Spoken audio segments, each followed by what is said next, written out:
नमस्कार,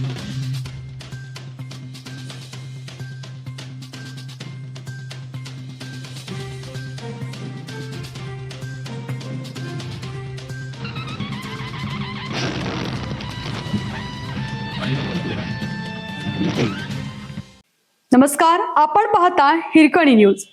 हिरकणी न्यूज प्रत्येक क्षण ताज्या घडामोडी आणि महत्त्वाच्या प्रत्येक बातमीसाठी नेहमीच. कनेरीवाडीतील वेश्या व्यवसाय करणाऱ्या 2 लॉजवर छापा.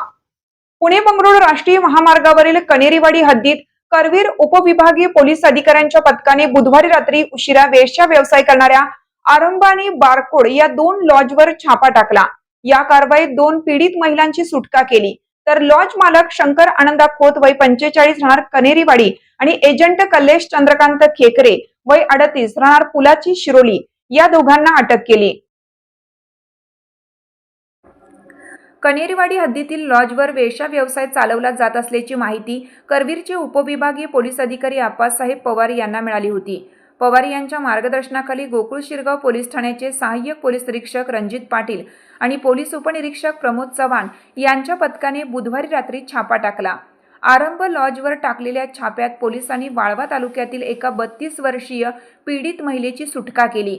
या ठिकाणाहून 5,700 रुपये रोख, मोबाईल आणि DVR जप्त करण्यात आला. यानंतर पथकाने बारकोड लॉजवर छापा टाकून जळगाव जिल्ह्यातील एका 33 वर्षीय पीडित महिलेची सुटका केली. या लॉजमधून 2,300 रुपये रोख, 6,000 रुपयांचा मोबाईल आणि 3,000 रुपयांचा DVR असा मुद्देमाल हस्तगत केला.